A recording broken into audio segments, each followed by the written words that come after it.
Hello, dear students. Welcome to the chapter Principles of Crop Growth and Farming.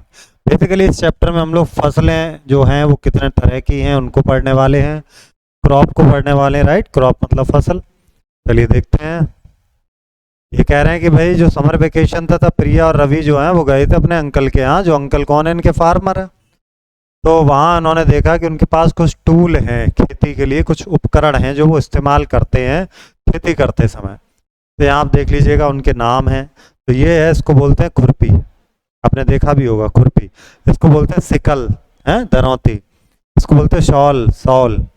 और ये है प्लोग्स, यानी कि हल। तो खुरपी आपको पता है, ये वीडिंग करने में, लूजनिंग करने में, निराई गुड़ाई ये सब करने में इस्तेमाल होता है, और सैम्पलिंग करने में भी, सैपलिंग्स। सिकल हार्वेस्ट करते हैं, क्रॉप को जब काटते हैं या घास को काटते हैं, गेहूं की फसल हो गई, धान की फसल हो गई, उसके लिए सिकल का यूज होता है। टॉवल, ये बेसिकली मिट्टी हटाने के लिए, जो कि कंपोस्ट है या फिर मैन्योर है उसके लिए यूज करते हैं। प्लोग, ये क्या करता है, ये जो सॉइल है हमारी उसमें जब बीज बोते तो एक लाइन चलती है, हल है ये जमीन में धस जाता है, फिर लाइन चलती है, उस पर बीज डाल देते हैं। तो ये होते हैं टूल्स। तो अब सवाल है कि हमें खाने की ज़रूरत क्यों है, फूड की ज़रूरत क्यों है? क्योंकि हम लोग ह्यूमन बीइंग है, और ह्यूमन बीइंग को चाहिए एनर्जी। एनर्जी कहाँ से मिलती है? फूड से मिलती है हमें। जैसे कि हमें दौड़ना है, चलना है, पढ़ना है, खेलना है, इन सब के लिए हमारी बॉडी को एनर्जी चाहिए, वो मिलेगी फूड से। फूड अगर नहीं मिलेगा तो बॉडी ग्रो नहीं कर पाएगी। तो जो भी एनर्जी है वो अलग अलग इंपॉर्टेंट फंक्शन, जैसे कि डाइजेशन है, फूड को ब्रेक करते हैं, सांस लेना है ना, और एक्सरसन है जो रिमूव करेंगे वेस्ट जो बॉडी से, वो बाहर जाता। अब फूड आता कहाँ से? How do plants make their food? Plant से आता है। प्लांट कैसे आता है फूड? फोटोसिंथेसिस। फोटोसिंथेसिस क्या है? सनलाइट में जब फूड प्रोड्यूस करते हैं प्लांट्स, वो भी कौन से? Green plants. तो उस प्रोसेस को कहते हैं हम लोग फोटोसिंथेसिस। राइट, इसमें ग्रीन पिगमेंट होता है जिसे कहते हैं क्लोरोफिल, जिसकी वजह से प्लांट जो है उसकी लीव्स किस कलर की होती हैं? ग्रीन कलर की। इवन आप देखें तो एनिमल्स हो गए, ह्यूमन हो गए, ये अपना खाना खुद से नहीं बनाते हैं, ये प्लांट पर डिपेंडेंट होते हैं। गाय है, घास खाती है, ह्यूमन फ्रूट्स वेजिटेबल्स खाते हैं, अनाज खाते हैं। एग्रीकल्चर प्रैक्टिसेस कब से खेती चल रही है? बहुत समय पहले से चल रही है, लगभग 10,000 BCE से, बिफोर सेंचुरी इरा से ही चल रही है। तब उस समय लोग जानते नहीं थे फूड कैसे ग्रो हो, तो क्या करते थे? कच्चे फल और सब्जियां खाते थे जो भी जंगल में मिलते थे। फिर वो शिकार करने लग गए, है ना। उसके बाद उन्होंने सीखा फार्मिंग करना, धीरे धीरे फसल उगाना, जैसे कि चावल की फसल, गेहूं की फसल, इसको स्टार्ट किया। तो यही हिस्ट्री यहाँ से स्टार्ट होती है, और जिसे अब हम लोग बोलते हैं agriculture. What is the crop? Crop यानी कि फसल क्या है? जब बहुत सारे प्लांट्स को आप एक ही तरह से ग्रो करते हैं एक ही जगह पर, तो उसे कहते हैं क्रॉप, यानी कि फसल। Types of crops, different kinds, अलग अलग तरह की, जैसे सेरेल्स, गेहूँ हो गया, चावल हो गया। वेजिटेबल्स, पोटैटो हो गया, कैरेट हो गया, अनियन हो गए। फ्रूट्स, एप्पल हो गया, बनाना हो गया, मैंगो हो गए। इंडिया में तो आप देखें तो बड़ी कंट्री है, यहाँ पर अलग अलग तरह की क्रॉप्स होती है। मेनली आपको दिखेंगी दो मेन क्रॉप्स यहाँ इस चैप्टर में बताया गया, खरीफ, रबी। हालांकि एक और होती है, उसे कहते हैं हम लोग जायद। अब खरीफ की जो क्रॉप्स हैं उनमें क्या आता है? पहली बात तो यह है कि ये बो दी जाती हैं और रेनिंग सीजन में ये ग्रो कर रही होती हैं, और जून और सितंबर तक ये चलती हैं। राइट, तो इन्हें बरसात के मौसम में इसको बोया जाता है, तो ये खरीफ हो गई। जैसे कि राइस है, मेज है, शुगर कैन है, सोयाबीन है, ग्राउंड नट है, कॉटन है, ये सब। देखिए बरसात में मक्का होती है, कॉटन है, मेज है, ग्राउंड नट है, शुगर कैन है, सोयाबीन है, पैडी। ये सब हैं आपकी किसकी? रबी, खरीफ क्रॉप। अब देखते हैं रबी क्रॉप्स। रबी क्रॉप्स जो होते हैं ये विंटर में स्टार्ट होती हैं और चलती हैं अक्टूबर से लेकर मार्च तक। इन्हें ज़्यादा पानी की ज़रूरत नहीं होती है। तो ये वीट है, बार्ले है, पीज है, ग्राम है, चना है, मटर है, गेहूं है, ये सब होती हैं आपकी किसकी फसल? रबी। ओके, कुछ और भी क्रॉप हैं, खरीफ और रबी तो हम लोगों ने देख ही ली। इसके अलावा दालें हैं। जैसे लेंटिल्स है, बीन्स है, पीज है, वेजिटेबल्स है, ये भी समर में ग्रो किए जाते हैं। पैडी के बारे में आप जानते हैं, क्या ह्यूमिडिटी चाहिए, कितना टेम्परेचर चाहिए, 20 to 30 डिग्री सेल्सियस का टेम्परेचर होना चाहिए। तो इस कंडीशन में आप जो है धान की फसल कर सकते हैं। अब बात करते हैं basic practice of crop production. तो क्या कैसे क्रॉप को प्रोड्यूस करेंगे? तो पहला तो यही है कि ज़मीन तैयार करें, पहले मिट्टी जो है खेत की तो प्रिपेयर कर लें। तो कैसे करेंगे? पहले ज़मीन को ढीला करना है, हल्का करना है, टाइट ज़मीन में नहीं होगा। कैसे करेंगे? क्यों करेंगे? क्योंकि जो रूट हैं, जड़ें हैं पौधे की, वो अंदर तक चली जाएं। जब मिट्टी ढीली हो जाएगी तो रूट आसानी से जाएंगी, पानी भी एब्जॉर्ब करेगी मिट्टी, न्यूट्रिएंट्स, ऑक्सीजन, ये सब मिलेंगे। और जब वो लूज हो जाती है तो हेल्दी क्रॉप जो है वो ग्रो करती है। इसी प्रोसेस को, जो अर्थ प्रोसेस को सॉफ्ट बना रहे हैं, अर्थ को, सॉइल को, उसे कहते हैं टाइलिंग या फिर प्लॉइंग, यानी कि जुताई। क्या कहते हैं इसको? जुताई। तो आपको दिख रहा है हल के द्वारा की जाती है। हल जो है लकड़ी का होता है या आयरन का होता है।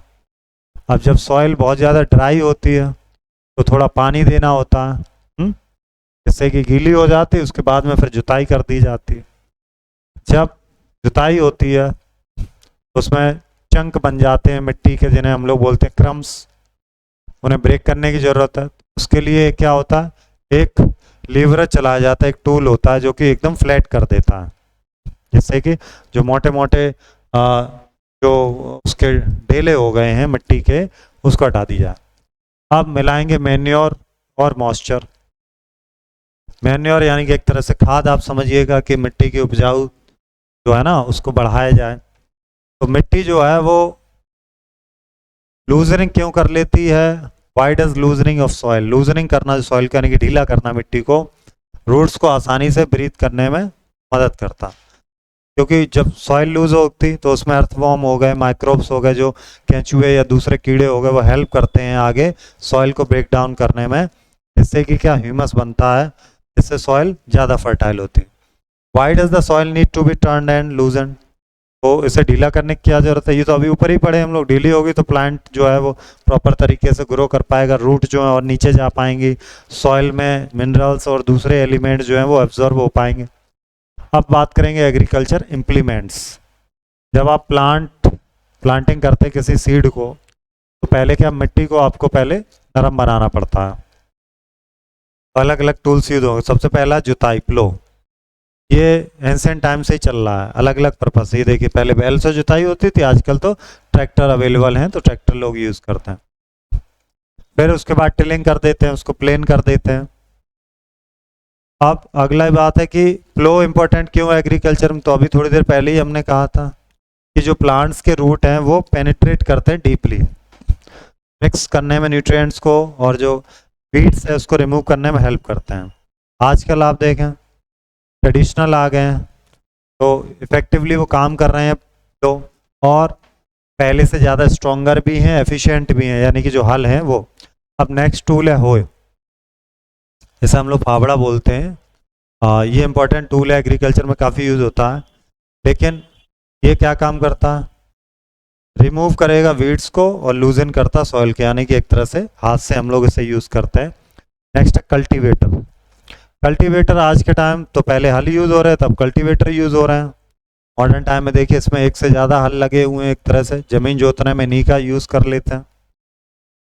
फ्लो और होस की ज़रूरत नहीं पड़ती है, इसकी ज़रूरत। नेक्स्ट है सोइंग, यानी कि बोआई जिसे कहते हैं। तो आप क्या कर रहे हैं, प्लांट जब बोएंगे तो उसके लिए बीज डालेंगे मिट्टी में, तो वो ग्रो कराएंगे, हेल्दी प्लांट बनेंगे उससे। एक्चुअल प्रोसेस जो है बीज बोने की, फार्मर्स को बहुत ध्यान से करना चाहिए। अच्छी क्वालिटी के बीज होने चाहिए, क्लीन और हेल्दी सीड्स होने चाहिए, और सीड जो है वो अलग अलग वैरायटी के इस तरह से होने चाहिए कि ग्रो कर सकें आसानी से क्रॉप को, बड़े अमाउंट में फूड प्रोडक्शन हो। अब बीज कैसे सेलेक्ट करें? क्योंकि हेल्दी सीड होगा तो स्ट्रॉन्ग प्लांट ग्रो करेंगे हम लोग। सिंपल वे है बहुत ही कि हेल्दी है कि डैमेज है। तो एक वाटर टेस्ट से आप ऐसे पता कर सकते हैं। Seed selection using water test, ये यहाँ पे दिया कि एक बीकर ले लो, आधा भर लो पानी से, उसमें कुछ जो है दाने डाल दो, बीज डाल दो वाटर में, अच्छे से चलाओ। थोड़ी देर वेट करो और ऑब्जर्व करो क्या होता है। क्या वो सीड जो हैं वो पानी पे तैर रहे हैं, क्या वो हल्के हैं या भारी हैं। तो लाइटर क्यों, कुछ सीड होंगे जो तैरेंगे, कुछ जो होंगे वो हल्के होंगे जो डूब जाएंगे। जो डैमेज सीड हैं वो हल्के हो जाएंगे क्योंकि वो हॉलो हो जाते, राइट। जो अच्छे सीड हैं वो नीचे आ जाएंगे। अब बात करते हैं सोइंग टूल्स क्या। ये तो पुराने टाइम के हो गए, ट्रेडिशनल टूल्स आप इन्हें देख पा रहे हैं। एक फनल की तरह होता था, यहाँ से डालते थे और वो धीरे धीरे एक एक करके निकलते थे। यहाँ आप दिख रहा होगा, ट्रेडिशनल मेथड है, पुराना ओल्ड मेथड। ये लेटेस्ट मेथड है सीड ड्रिल। यहाँ पे बैठ जाते हैं और इनमें जो है आलू डलते हैं, ये कटे हुए और पाइप के थ्रू ये आते रहते हैं। ट्रैक्टर से अटैच होते हैं, आसान बना देते हैं सीड बोने में, है ना। और इक्वल डिस्टेंस में वो डालते हैं, गैपिंग बराबर होती है। नेक्स्ट क्वेश्चन है अपना, why is it important to maintain a proper distance between. हाँ, ये क्यों जरूरी है कि हम डिस्टेंस मेंटेन करें प्रॉपर। इसलिए जरूरी है कि जो हर प्लांट है उसे प्रॉपर सनलाइट मिले, न्यूट्रिएंट्स मिले और वाटर मिले। अगर एक दूसरे पर चढ़ जाएंगे तो ओवर क्राउडिंग हो जाएगी, है ना। तो प्रॉपर धूप नहीं मिल पाएगी ना प्रॉपर न्यूट्रिएंट्स मिल जाएगी। तो कुछ प्लांट्स को हटाया भी जाता है जब ज़्यादा एक दूसरे पर आ जाते हैं, उस प्रोसेस को कहते हैं थिनिंग। क्या बोलते हैं, थिनिंग, पतला करना, थिन माने होते ही। मैन्योर और फर्टिलाइजर्स, ये क्या चीज़ है। मैन्योर फर्टिलाइजर्स क्या होते हैं, सब्सटेंस होते हैं जो सॉइल को एसेंशियल न्यूट्रिएंट्स देते हैं, जिससे कि प्लांट ग्रो करता है हेल्दी और स्ट्रॉन्ग। सॉइल जो है वो नेचुरली अगर आप देखें तो मिनरल्स वो सप्लाई करता है क्रॉप को, लेकिन जब क्रॉप ग्रो करती है लगातार बिना ब्रेक करे तो ये जो न्यूट्रिएंट्स हैं वो डिप्लेट हो जाते हैं। अगर उसमें मैन्यूर या खाद वगैरह न डालें हम लोग तो क्या होगा, प्लांट्स को वो न्यूट्रिएंट्स नहीं मिल पाएंगे और वो कमज़ोर रहेंगे, यानी कि फसल ज़्यादा अच्छी नहीं होगी। इसीलिए खाद डालते हैं। लेकिन कैसी खाद डालनी चाहिए आजकल, ऑर्गेनिक, हाँ, केमिकल वाली नहीं। अब बात करते हैं फर्टिलाइज़र वर्सेस मैन्यूर, इनमें क्या डिफरेंस है। अगर ओवर यूज़ हो जाए फर्टिलाइज़र्स का तो उसके नुकसान भी हैं काफ़ी।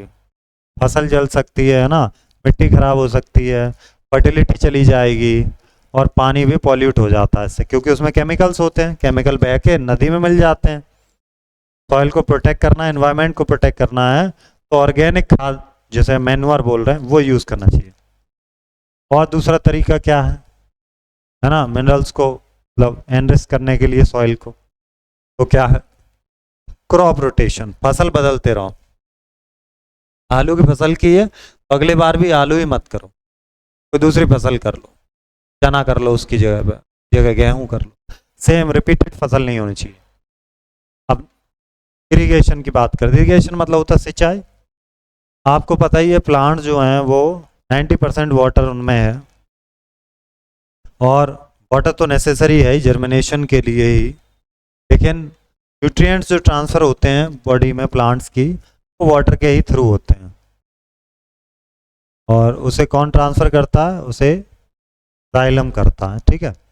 अब इरिगेशन कैसे होता है, जैसे कुएं से तो आजकल ना के बराबर ही है, ट्यूबवेल ज़्यादा यूज़ होते हैं, पॉन्ड है, लेक्स, रिवर ज़्यादा यूज़ होती हैं, डैम्स, कैनाल्स, इनसे ज़्यादा इरिगेशन होता है। ट्रेडिशनल मेथड क्या था, ये था ट्रेडिशनल मेथड। ये पहले इससे भर के इसमें डालते थे, फिर इससे ये क्यारी में जाया करता था पानी, तो ये तो बहुत ज़्यादा खतरनाक सिस्टम था। मोट बोलते थे जिसे, पुली सिस्टम। ये देखिए चेन डंप हुआ करते थे, फिर ये चलने लगे।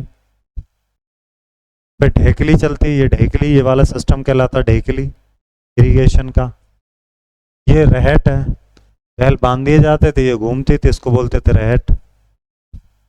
मॉडर्न मेथड क्या है, स्प्रिंकल सिस्टम है, खेतों में पाइप डाल दिए जाते हैं, उनसे थोड़ा थोड़ा पानी छिड़कता रहता है कुछ कुछ टाइम बाद।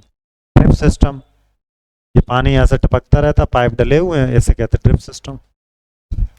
प्रोटेक्शन फ्रॉम वीड्स, तो वीड्स लग जाते हैं ना, घुन जो लग जाते हैं, क्रॉप को नुकसान पहुंचाते हैं ना, उसमें फसल खराब कर देते हैं। ये एक तरह से ऐसे वीड्स होते हैं जैसे कि जंगली घास उगाई है या कोई और दूसरे पौधे उगाए हैं जो कि नेसेसरी नहीं है, उन्हें हम लोग यहाँ पे वीड्स बोल रहे हैं। तो वीडिंग क्या, जब वीड्स को हटाते हैं क्रॉप में से, उसको कहते हैं वीडिंग, जिससे कि प्लांट्स को न्यूट्रिएंट्स, वाटर, लाइट प्रॉपर मिल सके। अब बात करते हैं वीडिंग के मेथड क्या है। तो पहला तो मेथड यही है, स्प्रे कर दो वीडिसाइड, कुछ घास को मारने वाले है ना वो मर जाएंगे, लेकिन ये ध्यान रखिए चाहिए नोज और माउथ जो है वो बंद रहना चाहिए, वरना वो केमिकल जा सकता है अपनी बॉडी में। अब बात करते हैं हार्वेस्टिंग, यानी कि फसल कटाई की बात आ गई, 3-4 महीने बाद फसल जब ग्रो हो जाती है तो उसको हार्वेस्ट करते हैं। पहला तरीका मैनुअल हार्वेस्टिंग, इसमें अपनी जो है दरांती ले लेते हैं, यानी कि सिकल लेते हैं, उससे काटते हैं और इकट्ठा कर लेते हैं। दूसरा है मैकेनिकल हार्वेस्टिंग, इसमें क्या होता है मशीन्स यूज की जाती हैं हार्वेस्ट करने के लिए, तो वो हो गया मैकेनिकल। अगला है थ्रेसिंग, ये आप देख लीजिएगा, ये थ्रेसिंग है, ये कंबाइन है। अब जो थ्रेसिंग है ये मैनुअली होती है, मशीन की मदद से भी हो सकती है, आप देख रहे हैं दोनों साइड। अब नेक्स्ट है बर्निंग क्रॉप स्टबल, जब हार्वेस्ट कर लेते हैं तो उनका जो तने पत्तियां जो बच जाती हैं उसको स्टब्स या स्टॉक्स बोलते हैं, तो फील्ड पे पड़े रहते हैं, तो फार्मर क्या करते हैं उनको जला देते हैं, तो ये बड़ा कंसर्न है आज के साथ। नेक्स्ट है मिनोविंग, ये मिनोविंग मशीन है, ये क्या करती है सेपरेट कर देती है ग्रेन्स को, है हवा की मदद से, इसमें हवा चलती है तो अनाज नीचे गिरता है, बाकी का बहुत अलग हो जाता है, वैसे थ्रेसर भी कह दिया जाता है। ओके अब स्टोरेज करेंगे, अपनी फसल कट गई, अनाज आ गया हमारे पास, उसे स्टोर करना, स्टोर नहीं करेंगे तो क्या हो जाएगा, मॉइस्चर आ जाएगा उसमें, है ना, कीड़े लग जाएंगे उसमें, चूहे खा जाएंगे, या माइक्रो ऑर्गेनिज्म वाली प्रोसेस हो सकती है, फंगस वगैरह और भी दूसरी चीज़ें हो सकती हैं। तो सुखाना क्यों ज़रूरी, सुखाना इसलिए ज़रूरी है जो पेस्ट हैं, बैक्टीरिया हैं, फंगी है, कहीं वो ख़राब ना कर दे हमारे ग्रेन को। तो स्टोरेज करने से पहले फार्मर्स क्या मेक श्योर कर लें कि सूखे हैं या नहीं है, सूखा अनाज ही स्टोर करें, गीला नहीं करें वरना ख़राब होगा। स्टोरेज मेथड क्या, अलग अलग तरीके के मेथड है, जैसे कि जूट बैग हो गया या मेटेलिक बिन्स हैं, इनमें आप इकट्ठा करके रख सकते हैं घर में, जैसे बोरे जिसे हम लोग बोलते हैं। सॉइल्स एंड ग्रेनरीज क्या है, लार्ज स्केल पे अगर आप देखें तो इस तरह के सॉइल्स बने होते हैं, सिलॉस बोलते हैं इनको, सिलॉस, ठीक है, जहाँ ग्रेन इकट्ठा किया जाता है। एक सिलेंडर के फॉर्म के स्ट्रक्चर देखिए, सिलेंडर टाइप के हैं, और ये देखिए गोडाउन है, ग्रेनरी जैसे बोल रहे हैं। फूड फ्रॉम एनिमल्स, एनिमल से क्या मिलता है, मिल्क, एग, हनी, मीट, ये सब एनिमल से हमें मिल रहा है, बाकी सब प्लांट से मिल रहा था। एनिमल हस्बेंड्री, ये क्या चीज़ है, जब आप बड़े पैमाने पर क्या कर रहे हैं, प्रोड्यूस कर रहे हैं फूड फ्रॉम द एनिमल, अब जैसे यहाँ दूध का पालन हो रहा है, ब्रीडिंग की जा रही है एनिमल्स की, रेस किए जा रहे हैं, तो उसे कहते हैं एनिमल हस्बेंड्री। ये चैप्टर कंप्लीट है, टर्मिनोलॉजी दोबारा पढ़िएगा और एकदम रिपीट कर लीजिएगा, ठीक है। ये अच्छा सेक्शन याद किया है, जब भी चैप्टर खत्म होता है इसको पढ़ लेना चाहिए, तो आपने जितना पीछे पढ़ा उसको फिर से आप देख पाएंगे। क्वेश्चन आंसर जरा करते हैं। क्रॉप सीजन नहीं है इंडिया में, कौन सा नहीं है, रबी, खरीफ, जायद, मॉनसून नहीं है, ठीक है। प्राइमरी पर्पज क्या प्लॉइंग का, अर्थ को लूज करना और टर्न करना सॉइल को। Which agriculture implement is use for removing weeds, क्या यूज करते हैं, soil between rows crops, weeds हटाने के लिए हम लोग क्या यूज करते हैं, लीवरर, क्या यूज करते हैं,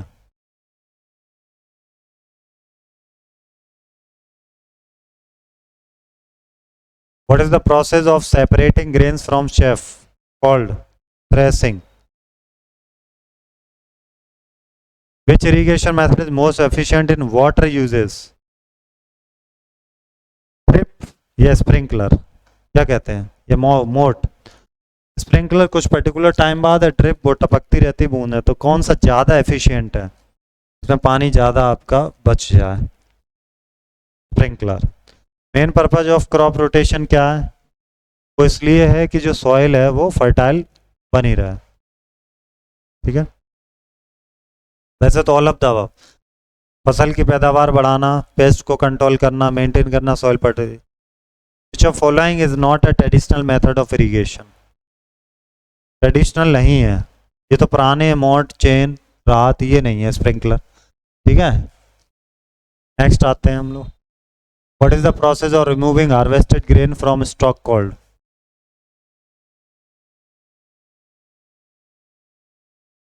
कहते हैं थ्रेसिंग है। फिल इन द ब्लैंक्स आप करेंगे पढ़ करके, हम लोग ट्रू फॉल्स कर ले रहे हैं अब जरा। Kharif crops are grown during the monsoon season, बताइएगा true, Plowing is done after sowing the seed. No, false. Drip irrigation used more water than flood irrigation. False. Winnowing is the process of separating heavier seeds from lighter chaff. True. Crop rotation helps in maintaining soil fertility. True. So we have done this chapter now. Question answer notebook के लिए हैं, आप अपनी notebook में करेंगे इन्हें। हाँ, हम लोग मिलेंगे आपसे नेक्स्ट चैप्टर में। Thank you.